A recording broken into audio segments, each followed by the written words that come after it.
ನಮಸ್ಕಾರ. ನೀವು ನೋಡ್ತಾ ಇರೋದು ಬೆಳಗಾವಿ ವರದಿ. ಬೆಳಗಾವಿ ಜಿಲ್ಲೆಯನ್ನು ತಕ್ಷಣವೇ ತೀವ್ರ ಬರಪೀಡಿತ ಜಿಲ್ಲೆ ಎಂದು ಘೋಷಿಸಬೇಕೆಂದು ಅಖಿಲ ಭಾರತ ರೈತ ಕೃಷಿ ಕಾರ್ಮಿಕರ ಸಂಘಟನೆ ಅಂದರೆ AIKKMS ರಾಜ್ಯ ಸರ್ಕಾರವನ್ನು ಆಗ್ರಹಿಸಿದೆ.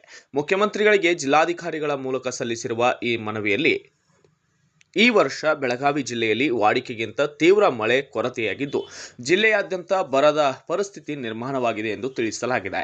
ಮೊದಲ ಹಂತದಲ್ಲಿ ಸುರಿದ ಅಲ್ಪ ಮಳೆಯನ್ನು ನಂಬಿ ರೈತರು ಬಿತ್ತನೆ ಮಾಡಿದ್ದರು. ಆದರೆ ನಂತರ ಮಳೆ ಕೈಕೊಟ್ಟ ಪರಿಣಾಮ ಬೆಳೆಗಳು ಒಣಗಿ ಹೋಗುತ್ತಾ ಇವೆ. ಸಾಲ ಮಾಡಿ ಖರೀದಿಸಿದ ಬೀಜ, ಗೊಬ್ಬರ ಹಾಗೂ ಕೃಷಿ ವೆಚ್ಚವೂ ಕೂಡ ವಾಪಸ್ ಬರುವ ಭರವಸೆ ಇಲ್ಲದಿರುವುದರಿಂದ ರೈತರು ತೀವ್ರ ಸಂಕಷ್ಟಕ್ಕೆ ಸಿಲುಕಿದ್ದಾರೆ ಎಂದು ಸಂಘಟನೆ ಹೇಳಿದೆ. ಕೆಲಸದ ಕೊರತೆಯಿಂದ ಅನ್ನದಾತರು ಮತ್ತು ಕೃಷಿ ಕಾರ್ಮಿಕರು ಕುಟುಂಬ ಸಮೇತ ನೆರೆಯ ರಾಜ್ಯಗಳಿಗೆ ಗೋಳೆ ಹೋಗುತ್ತಿರುವುದು, ಇದರಿಂದ ಮಕ್ಕಳ ಶಿಕ್ಷಣಕ್ಕೂ ತೊಂದರೆ ಆಗ್ತಾ ಇರುವುದು ಹಾಗೂ ಕೃಷಿ ಸಾಲದ ಒತ್ತಡದಿಂದ ರೈತರ ಆತ್ಮಹತ್ಯೆ ಪ್ರಕರಣಗಳು ಹೆಚ್ಚುತ್ತಿರುವುದು ಆತಂಕಕಾರಿ ಎಂದು ಮನವಿಯಲ್ಲಿ ಉಲ್ಲೇಖಿಸಲಾಗಿದೆ. ರಾಜ್ಯದ ಅನೇಕ ತಾಲೂಕುಗಳಲ್ಲಿ ಮಳೆ ಕೊರತೆ ಇದ್ದರೂ ಸರ್ಕಾರ ಇನ್ನೂ ಸಮಗ್ರ ಸಮೀಕ್ಷೆ ನಡೆಸಿಲ್ಲ ಎಂದು ಸಂಘಟನೆ ಆರೋಪಿಸಿದ್ದು, ಕೂಡಲೇ ಉನ್ನತ ಮಟ್ಟದ ಅಧಿಕಾರಿಗಳ ತಂಡವನ್ನು ಬೆಳಗಾವಿ ಜಿಲ್ಲೆಗೆ ಕಳುಹಿಸಿ ವೈಜ್ಞಾನಿಕ ಸಮೀಕ್ಷೆ ನಡೆಸಿ ಸೂಕ್ತ ಪರಿಹಾರ ಘೋಷಿಸಬೇಕೆಂದು ಆಗ್ರಹಿಸಿದೆ. ಸಂಘಟನೆಯ ಪ್ರಮುಖ ಬೇಡಿಕೆಗಳಲ್ಲಿ ಬೆಳಗಾವಿ ಜಿಲ್ಲೆಯ ಮಳೆ ಕೊರತೆಯ ತಾಲೂಕುಗಳನ್ನು ತೀವ್ರ ಬರಪೀಡಿತ ಎಂದು ಘೋಷಿಸುವುದು, ಪ್ರತಿ ಕುಟುಂಬಕ್ಕೆ 200 ದಿನಗಳ ಉದ್ಯೋಗ ಹಾಗೂ ದಿನಕ್ಕೆ 600 ರೂಪಾಯಿ ಕೂಲಿ ನೀಡುವುದು, ಗ್ರಾಮೀಣ ಪ್ರದೇಶಗಳಲ್ಲಿ ತಕ್ಷಣ ಉದ್ಯೋಗ ಕಾಮಗಾರಿಗಳನ್ನು ಆರಂಭಿಸುವುದು, ರೈತರ ಎಲ್ಲ ಸಾಲಗಳನ್ನು ಮನ್ನಾ ಮಾಡಿ ವಸೂಲಾತಿ ಸ್ಥಗಿತಗೊಳಿಸುವುದು, ಕೆರೆಗಳ ಅಕ್ರಮ ಒತ್ತುವರಿ ತೆರವುಗೊಳಿಸಿ ಹೂಳೆತ್ತುವ ಕಾಮಗಾರಿ ಕೈಗೊಳ್ಳುವುದು, ಕೃಷ್ಣಾ, ಘಟಪ್ರಭಾ ಹಾಗೂ ಮಲಪ್ರಭಾ ಜಲಾಶಯಗಳಿಂದ ಕೆರೆಗಳಿಗೆ ನೀರು ಹರಿಸುವುದು ಹಾಗೂ ಬೆಳೆ ನಷ್ಟಕ್ಕೆ ಪ್ರತಿ ಎಕರೆಗೆ 50,000 ರೂಪಾಯಿ ಪರಿಹಾರ ನೀಡುವುದು ಸೇರಿವೆ.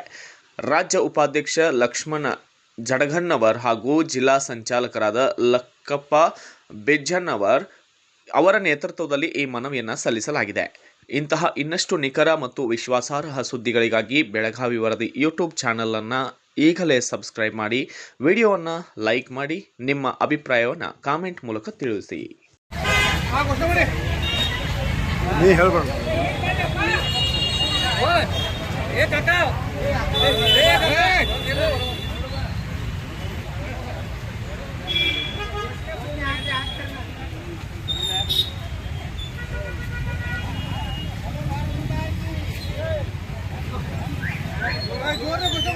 ಜೋರ ಅವಸರ ಮಾಡೋರಿಲ್ಲ.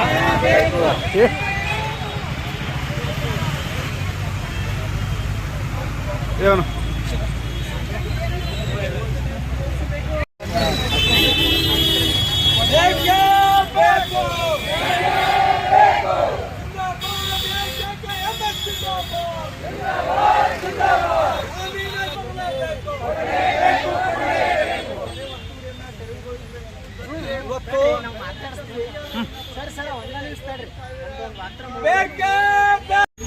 ಇವತ್ತು ನಮ್ಮ ಸಂಘಟನೆ AIKKMS ಅಖಿಲ ಭಾರತ ರೈತ ಕೃಷಿ ಕಾರ್ಮಿಕ ಸಂಘಟನೆ ಬೆಳಗಾವಿ ಜಿಲ್ಲಾ ಘಟಕದ ವತಿಯಿಂದ ನಾವು ಇವತ್ತು ಪ್ರತಿಭಟನೆ ಹಮ್ಮಿಕೊಂಡಿದ್ದೀವಿ. ನಿಮಗೆಲ್ಲ ಗೊತ್ತಿರಬಹುದು, ಸರ್ಕಾರ ಏನು ಇಡೀ ರಾಜ್ಯದಲ್ಲಿ ನಿನ್ನೆ ಸ್ವತಃ ಮುಖ್ಯಮಂತ್ರಿಗಳು ಏನೊಂದು ಪ್ರೆಸ್ ಮೀಟ್ ಮಾಡಿದ್ದಾರೆ. ಇಲ್ಲಿ ಮುಖ್ಯವಾಗಿ 178 ತಾಲೂಕುಗಳಲ್ಲಿ ಇವತ್ತು ಕಡಿಮೆ ಪ್ರಮಾಣದ ಮಳೆ, 20 ತಾಲೂಕುಗಳಲ್ಲಿ ಅತ್ಯಂತ ಕಡಿಮೆ ಪ್ರಮಾಣದ ಮಳೆ ಆಗಿದೆ ಅಂತೇಳಿ ಸರ್ಕಾರನೇ ಮುಂಗಾರು ಸಂಪೂರ್ಣವಾಗಿ ಕೈಗೊಟ್ಟಿದೆ. ನಮ್ಮ ಬೆಳಗಾವಿ ಜಿಲ್ಲೆಯಲ್ಲಿ ಬೇರೆ ಬೇರೆ ಈ ಕಡೆ ರಾಮದುರ್ಗ ತಾಲೂಕಿರ್ಲಿ, ಸೌದತ್ತಿ, ಯರಗಟ್ಟಿ ಭಾಗದಲ್ಲಾಗಿರ್ಲಿ, ಇಲ್ಲಿ ಸಂಪೂರ್ಣವಾಗಿ ಹೆಸರು ಕೈ ಕೊಟ್ಟಿದೆ, ಉಳ್ಳಾಗಡ್ಡಿ ಕೈ ಕೊಟ್ಟಿದೆ. ಈಗ ಆಲ್ರೆಡಿ ಕಬ್ಬಿಗೆ ಇವತ್ತು ಗೊಣ್ಣೆ ರೋಗ ಬಿದ್ದಿದೆ. ಇಂಥ ಹಲವಾರು ಸಮಸ್ಯೆಗಳಲ್ಲಿ ನಾವು ಬದುಕ್ತಾ ಇದ್ದೀವಿ. ನಮ್ಮ ಬೆಳಗಾವಿ ತಾಲೂಕುಗಳಲ್ಲಿ ಪ್ರಾರಂಭದಲ್ಲಿ ಮಳೆ ಆಯ್ತು. ಮಳೆ ಆತಂತ ರೈತರು ಬಿತ್ತಿದ್ದಾರೆ, ಸಾವಿರಾರು ರೂಪಾಯಿ ಖರ್ಚು ಮಾಡಿ ಬಿತ್ತಿದ್ದಾರೆ. ಆದ್ರೆ ಮಳೆ ಕೈ ಕೊಟ್ಟಿತು. ಹಾಗೆ ಮತ್ತೆ ಈಗ 2ನೇ ಸಲ ಮುರಿದು ಬಿತ್ತಿದ್ದಾರೆ. ಈಗಲೂ ಕೂಡ ಮಳೆ ಸಂಪೂರ್ಣವಾಗಿ ಉತ್ತಮ ಬೆಳೆ ಬರ್ತತಿ, ಚಲೋ ಬೆಳೆ ಬರ್ತತಿ ಅಂತ ನಾವು ಆಸೆ ಇಟ್ಕೊಂಡು ರೈತರು ಬದುಕ್ತಾ ಇಲ್ಲ. ಈ ಸಂದರ್ಭದಲ್ಲಿ ಸರ್ಕಾರ ಏನು 78 ತಾಲೂಕದಲ್ಲಿ ಕಡಿಮೆ ಪ್ರಮಾಣ ಮಳೆ ಆಗೈತೆ ಅಂತ ಹೇಳ್ತಾ ಇದ್ದೀರಿ. ತಕ್ಷಣಕ್ಕೆ ಬರಗಾಲ ಅಂತ ಘೋಷಣೆ ಮಾಡಬೇಕು. ಕೇಂದ್ರ ಸರ್ಕಾರ ಇಲ್ಲಿ ಬಂದು ವೈಜ್ಞಾನಿಕವಾಗಿ ಸರ್ವೆ ಮಾಡಿ ನಿಜ, ಆದ್ರೆ ಕೇಂದ್ರ ಸರ್ಕಾರ ಬರುಮಟ್ಟ ನೀವು ಕಾಯೋದು ಅವಶ್ಯಕತೆ ಇಲ್ಲ. ರಾಜ್ಯ ಸರ್ಕಾರದ ಜವಾಬ್ದಾರಿ ಐತಿ. ನೀವು ರಾಜ್ಯ ಸರ್ಕಾರ ಬಂದು ತಕ್ಷಣಕ್ಕೆ ನೀವೇ ಹೇಳಿರ್ತಕ್ಕಂಥ ತಾಲೂಕುಗಳನ್ನ ಬರಗಾಲ ಅಂತ ಘೋಷಣೆ ಮಾಡಬೇಕು. ಅಲ್ಲಿ ಬರಗಾಲ ಪರಿಹಾರ ಕಾಮಗಾರಿಗಳನ್ನ ತಗೊಳ್ಬೇಕು. ಏನ್ ತಗೊಳ್ಬೇಕು? ಫಸ್ಟ್ ರೈತರ ಸಾಲ ಮನ್ನಾ ಮಾಡಬೇಕು. ಅದಾದ್ಮೇಲೆ ದನಗಳಿಗೆ ಇವತ್ತು ಮೇವಿನ ವ್ಯವಸ್ಥೆ ಮಾಡಬೇಕು. ಆಮೇಲೆ ಕುಡಿಯುವ ನೀರಿನ ವ್ಯವಸ್ಥೆ ಮಾಡಬೇಕು. ಬರೀ 1 ಕೋಟಿ ರೂಪಾಯಿ ಒಂದು ವಿಧಾನಸಭಾ ಕ್ಷೇತ್ರ ತೆಗೆದಿತ್ತು ಅಂತ ಹೇಳ್ತಾ ಇದ್ರು. 1 ಕೋಟಿ ರೂಪಾಯಿ ಯಾರಿಗಾಗುತ್ತೆ? ನಿಮಗೆಲ್ಲ ಗೊತ್ತಿರ್ಬೋದು. ಇದನ್ನು ಸರ್ಕಾರ ಇದನ್ನು ಮಾಡಬೇಕು. ಜೊತೆಗೆ ನರೇಗಾ ಕೆಲಸ ಕೊಡಬೇಕು. ತಕ್ಷಣಕ್ಕೆ ನರೇಗಾ ಕೆಲಸ ಕೊಡ್ರಿ. ಆಮೇಲೆ ಬೆಳೆ ನಷ್ಟ ಪರಿಹಾರ ಕೊಡ್ರಿ.